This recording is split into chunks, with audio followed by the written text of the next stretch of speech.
Bienvenidos una vez más a su programa Perspectivas. Les saluda Gaby Peroso. El precio del dólar en Venezuela se disparó, no solamente en la tasa que se vende en el mercado negro, sino también en la tasa oficial. Para entender un poco más qué está sucediendo con la economía venezolana, hemos invitado a Asdrúbal Oliveros.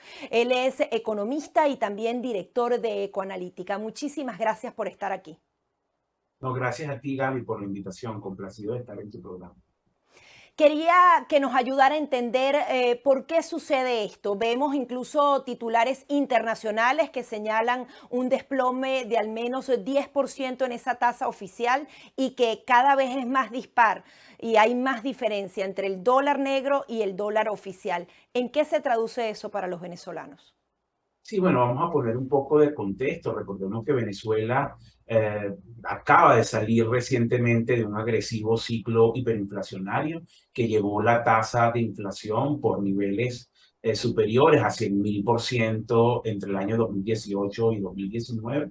Llegamos a tener 200% de inflación en un solo mes.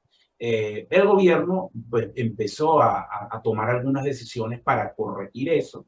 Uno de los factores claves para ello fue tratar de estabilizar el precio del dólar, lo que los economistas llamamos el tipo de cambio. Entonces el gobierno aplicó una política de contención del tipo de cambio que provocó resultados en Venezuela de reducción de la inflación. Sin embargo, esa política empieza a mostrar signos de agotamiento, sobre todo porque el venezolano ha perdido la confianza en su moneda y cualquier excedente de bolívares que tenga lo cambia, bien sea en bienes, comprando cosas, o en moneda dura. En la semana pasada, el gobierno nacional inyectó al sistema financiero una cantidad inusual, elevada de bolívares y no habían divisas o no habían divisas suficientes para convertir o proteger esos bolívares en una moneda dura y por lo tanto eso generó una presión muy fuerte en la tasa de cambio paralela, ¿no? Entonces allí lo que vemos es también un desbalance entre los bolívares que hay en el sistema y los dólares disponibles, que son una cantidad pequeña comparado con esos bolívares, generando una presión en el precio. La consecuencia de todo esto, Gaby, lamentablemente, además del nerviosismo, la incertidumbre y en muchos casos la paralización de la actividad económica, sobre todo la actividad comercial, es una presión en los precios. Tú tienes más del 95% de los precios en Venezuela están expresados en dólares. Por lo tanto, si la devaluación es alta o si los precios en dólares están subiendo o el tipo de cambio sube, eso termina provocando que también los precios suban casi que en la misma magnitud y en algunos casos superior a lo que fue la devaluación. Entonces, lo que vamos a tener es en esta semana y las próximas semanas es una presión importante en los precios que por supuesto golpea muy duro el poder adquisitivo de los venezolanos que dependen de un salario y sobre todo aquellas personas que dependen de un salario en bolívares, que son una mayoría importante en Venezuela, y hay una porción además con salarios en bolívares muy precarios, que son principalmente los empleados públicos y los pensionados, cuyo salario en bolívares se ha pulverizado producto pues de esta devaluación y su capacidad de comprar los bienes y servicios obviamente se ve extremadamente limitada. Y es que esa presión en los precios tuvo una reacción inmediata. Han pasado menos de 24 horas desde que se anunció esta tasa y ya incluso en algunos supermercados están recogiendo los productos para remarcarlos. Es decir, si alguien Efectivamente. va al mercado, va a haber otro precio. ¿Cómo va a Sí, reaccionar? claro, totalmente lo que tú señalas, justamente, y por eso quise iniciar esta presentación hablando de la hiperinflación. Cuando tú pasas un ciclo hiperinflacionario, quedas, voy a usar lenguaje psicológico y no económico, pero quedas traumado. Al final tú terminas, es una experiencia extremadamente traumática para cualquier sociedad y por lo tanto, cualquier presión inusual que tú veas en la tasa de cambio te genera estrés, te genera nerviosismo, la gente busca protegerse. En el caso del consumidor, la gente sale a comprar lo que pueda con el dinero que puede. En el caso de las empresas y los comerciantes, tienen que ajustar las mercancías porque si no, no pueden garantizar la reposición. Entonces tú entras en una espiral donde efectivamente ves escenas como la que tú mencionabas, ¿no? Es una espiral que genera muchísimo estrés en el ciudadano, muchísimo estrés en el comercio y que necesita la intervención, en este caso, del Banco Central de Venezuela para calmar las aguas y para generar un poco de estabilidad. Bueno, dicho en otras palabras, Gaby, en Venezuela el ancla de los precios, es decir, lo que da cierta estabilidad, cierta certidumbre, es el tipo de cambio. Y hoy esa ancla ha desaparecido, el tipo de cambio está subiendo, la gente, los agentes económicos, comerciantes, personas, empleados, no tienen hoy idea de dónde va a terminar el tipo de cambio y eso, por supuesto, genera muchísima incertidumbre y genera todo este clima de inestabilidad económica que se está viviendo en Venezuela. Es importante, pues, que el Banco Central actúe con rapidez para nuevamente dar cierta estabilidad al tipo de cambio que permita, pues, estabilizar los precios. ¿Y de qué se trataría esa actuación? Ellos tienen que inyectar constantemente dinero al sistema financiero. Se hablaba de que primero en unas semanas estaban aportando 100 millones de dólares, pasaron a 75. Eso es verdad y ellos tienen que estar constantemente alimentando el mercado y no metiendo tantos bolívares. Más o menos, ¿cuál debería ser la actuación? Sí, mira, yo creo que hay una actuación de corto, mediano y largo plazo, ¿no? En el corto plazo, como tienes que actuar con rapidez, efectivamente necesitas vender divisas, necesitas vender dólares, porque el mercado está seco. Y para tú poder bajar entonces la tasa de cambio, necesitas vender divisas, que nuevamente haya dólares en el mercado. Uno, que recoja parte de ese exceso de liquidez en bolívares que hay y dos, que le dé tranquilidad a los agentes económicos. Entonces, en el corto plazo, para mí es fundamental que el Banco Central, ya lo ha anunciado, esperemos que se concrete, haga una venta importante de divisas que permita estabilizar un poco el mercado y que permita que la tasa de cambio se estabilice en algún punto. No me atrevo a dar un pronóstico, pero que por lo menos se estabilice en algún punto. Ese es el paso en el corto plazo. En el mediano plazo, tú necesitas efectivamente cambiar un poco la estrategia. No tiene sentido seguir vendiendo divisas cada vez más para estabilizar la tasa de cambio.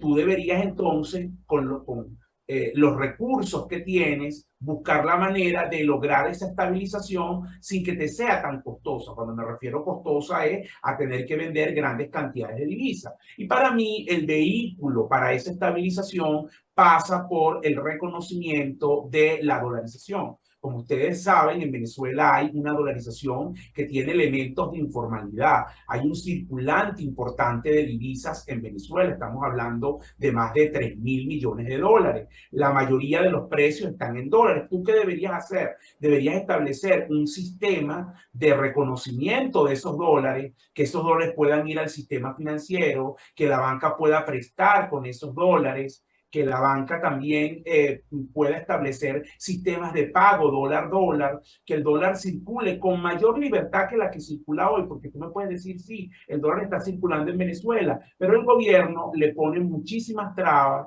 a su uso. Hay un impuesto a las grandes transacciones, creo que una de las medidas debe ser su derogación. Los pagos interbancarios en dólares no están permitidos, los créditos en dólares o otorgados con esos dólares no está permitido. Entonces, en la medida que tú relajes las normas con respecto al uso de esos dólares a través de la banca, ese puede ser un excelente mecanismo de estabilización de los precios, de que incluso el tipo de cambio no sea tan importante en Venezuela y es un factor que puede ayudar. Lamentablemente, en muchos actores del gobierno hay un factor ideológico que les permite ser más abiertos al uso del dólar y por eso pues todas esas trabas que se han colocado en los últimos meses, sobre todo el IGTF, que es un factor de muchísima distorsión.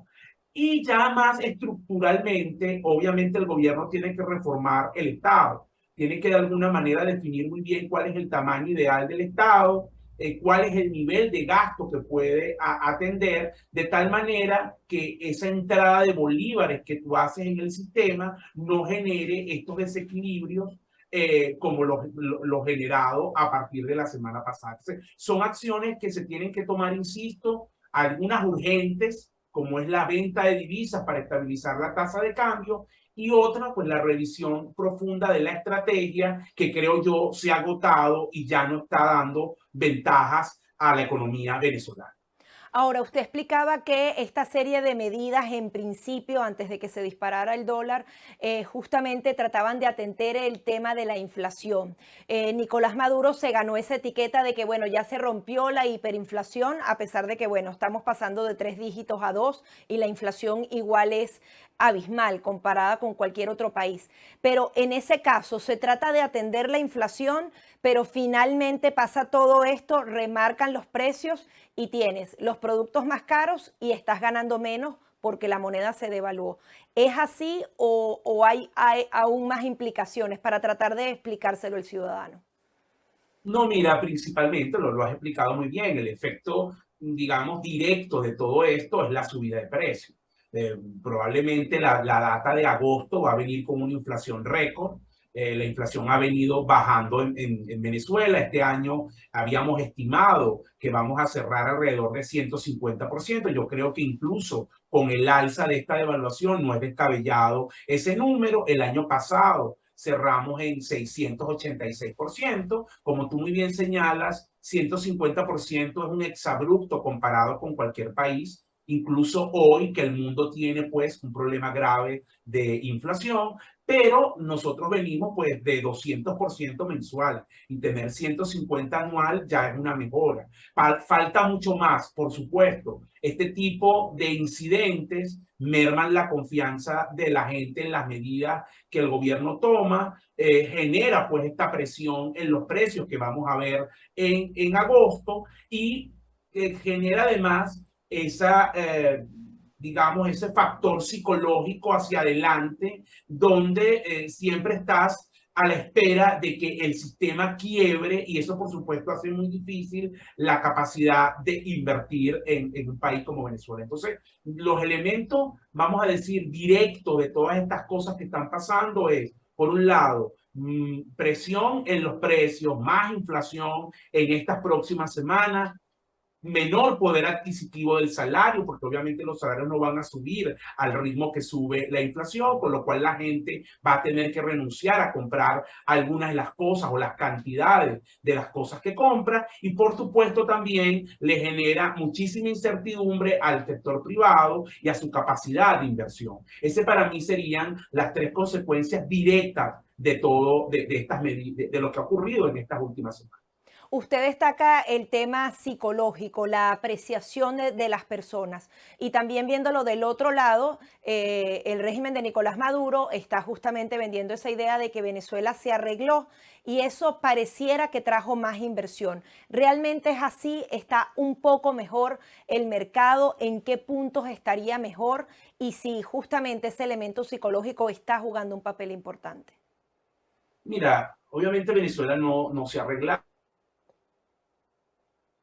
eso creo que todos lo tenemos claro, pero por supuesto que han habido unos cambios, ¿no? Unos cambios que tienen que ver principalmente en el sector privado. El sector privado sintió que ciertas medidas tomadas por el gobierno, permitir la dolarización, relajar los controles de cambio y de precio, un discurso más abierto con el sector privado. Justamente esta semana Maduro se reunió con líderes empresariales, eso ayudó muchísimo y eso reactivó algunos sectores, sobre todo sectores ligados a la actividad comercial y alrededor de lo que son actividades básicas como alimentos, salud, cuidado personal. Eso se traduce en un crecimiento que este año puede estar en torno al 10%, pero bueno, hay que tener varias precisiones. Crecemos 10 después de haber caído 80%. Entonces, la verdad que estamos creciendo sobre la base de una economía que es muy pequeña. Por eso yo utilizo la expresión estabilización en el pozo, ¿no? Es decir, es un crecimiento que parece mucho, pero en realidad es poco. Lo voy a ejemplificar rápidamente. Nosotros en 2012 estábamos en 100. Ahora estamos en 20, perdimos 80%. Si vamos a crecer 10%, vamos a pasar de 20 a 22. O sea, eso es un poco lo que hemos recuperado. Estamos muy lejos de lo que fuimos del 100%. El segundo elemento es que es un crecimiento desigual. Es desigual en sectores, es decir, ¿quién crece? Comercio, sector agroindustrial, medicamentos, pero en realidad otros sectores como construcción, banca, la manufactura en general, no están creciendo. Entonces, un crecimiento que está supeditado a unos pocos sectores. Es también desigual territorialmente. Algunas ciudades están teniendo un dinamismo importante, Caracas, Lechería, la zona central, pero en realidad ciudades más pequeñas y sobre todo zonas rurales o más pobres no están viendo ningún tipo de dinamismo. Entonces el crecimiento está también muy focalizado en pocas zonas del país, no es generalizado.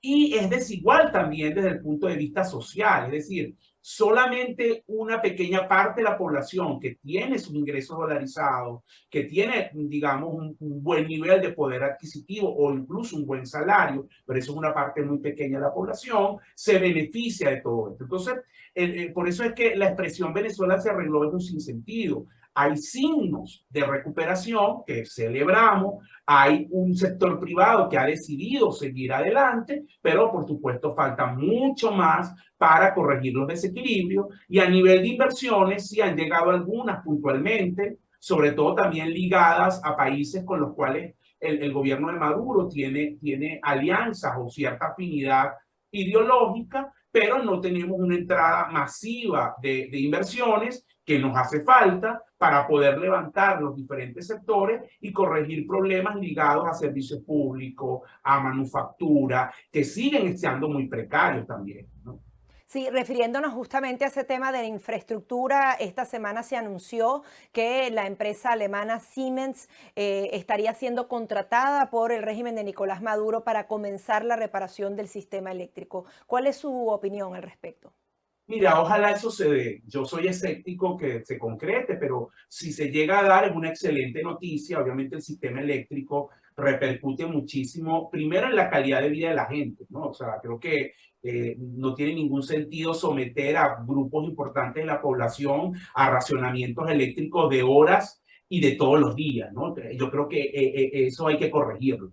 Y en segundo lugar, tú no puedes provocar crecimiento económico en la manufactura si no tienes electricidad para ello. Entonces, desde esa perspectiva me parece un anuncio positivo. Creo que tiene que darse en el marco de muchísima transparencia, pero yo creo que lamentablemente hace falta mucho más que el simple anuncio, ¿no? Porque primero hay que ver exactamente dónde se van a hacer esas inversiones. Segundo, cómo el gobierno y bajo qué mecanismo le va a pagar a estas empresas, cuáles van a ser además los otros contratistas que se pudieran involucrar, porque el gobierno también tiene un problema limitado de flujo de caja. Entonces creo que hay otros factores que están allí que no me hacen ser tan optimista, pero si el anuncio se concreta, creo que es una excelente noticia para Venezuela. Dentro de esos planes está justamente el deseo del régimen de Nicolás Maduro de atraer esa inversión extranjera. Hay quienes aseguran que esta vez se podría hacer de manera correcta, que sea eficiente, que no haya sobreprecio, porque ellos necesitan demostrarle al mundo de que las cosas se pueden hacer bien en Venezuela y que se comienza a reconstruir para atraer esa inversión. ¿Crees que también esa es parte de la apuesta de Nicolás Maduro, más que el tema eléctrico, es el tema de imagen al mundo? Mira, yo te diría que no solamente de imagen al mundo, es también un tema estratégico de retención del poder. Todas las encuestas te señalan que la mayor molestia que tiene hoy el ciudadano tiene que ver con los servicios públicos. La mayoría de las protestas en Venezuela no son por razones políticas, son por deficiencia de los servicios públicos, destacando principalmente la electricidad. Después está el tema gasolina, en menor medida el agua, telecomunicaciones, pero electricidad y gasolina son hoy las principales preocupaciones y dolores de cabeza de los venezolanos. el gobierno de Maduro aspira a mantenerse en el poder, aspira a ganar la reelección en la próxima elección presidencial. Por lo tanto, una mejora en servicios públicos y sobre todo en electricidad es un punto que también busca capitalizar como factor político, que eso repercuta directamente en su popularidad, que eso tenga un efecto de eficiencia, de que él puede resolver los problemas y que le da una mejor posición para competir en esas elecciones. Entonces creo que no solamente tiene que ver con el tema imagen, que creo que también es una ganancia para el gobierno, sino que también tiene que ver con la próxima elección presidencial, donde el gobierno está buscando partir con las mayores ventajas. Cuando se habla de esta posibilidad de mejorar el sistema eléctrico, esto pasa por el gobierno de Estados Unidos. Ellos, al parecer, obtuvieron un permiso, algún tipo de patente por parte de la OFAC. Esto puede ser también la puerta para que otras empresas extranjeras vuelvan a hacer vida dentro de Venezuela. Hablábamos también de algunas compañías petroleras europeas que tienen por la posibilidad de comenzar a mover el mercado petrolero para cobrarse la deuda. ¿Cómo ve el futuro en esta área energética? Sí, un tema bien interesante ese que tú planteas. Obviamente ahorita está mucho en discusión con la posibilidad de la negociación en México y que se resuelvan o que se redefinan o se discutan algunas de las licencias, sobre todo ligadas a petróleo, además en un contexto internacional donde el tema energético cobra importancia, dado la crisis que hay con la invasión rusa a Ucrania. Así que yo no descarto que en función que se reactive la negociación en México, sobre todo que es una negociación que a mi juicio va a estar centrada en condiciones electorales de cara a la próxima elección presidencial, el gobierno de Estados Unidos dé algunas señales, sobre todo en cambios en licencia, que permitan a algunas empresas petroleras volver a operar con más libertad en Venezuela y que eso le permita, por un lado, disminuir su deuda, que es importante hoy por hoy en el caso venezolano, y por otro, el gobierno tener también disposición de mayores ingresos. Y conecto con el tema de la electricidad y de los servicios públicos. En la medida que eso se pueda dar, también el gobierno va a tener entonces mayores recursos para atender justamente esos problemas de servicios públicos, que es hoy por hoy su principal talón de Aquiles. Es decir, es de las áreas donde el gobierno de Maduro ha hecho muy poco, donde la cantidad de recursos que necesita es muy importante para que esas inversiones y por lo tanto en la medida que pueda contar con esos recursos y que eso permita mejoras en estos servicios, sobre todo en el tema ligado a electricidad y combustible, eso puede ser una ganancia que tenga réditos electorales para ellos. Finalmente, su recomendación a las personas, volviendo al tema inicial que nos ocupaba el día de hoy, cuando está la inflación así, están devaluando, ¿qué se puede hacer la clase media, los trabajadores, para poder protegerse de toda esta complicación? Mira, Gaby, yo creo que lo primero es calma.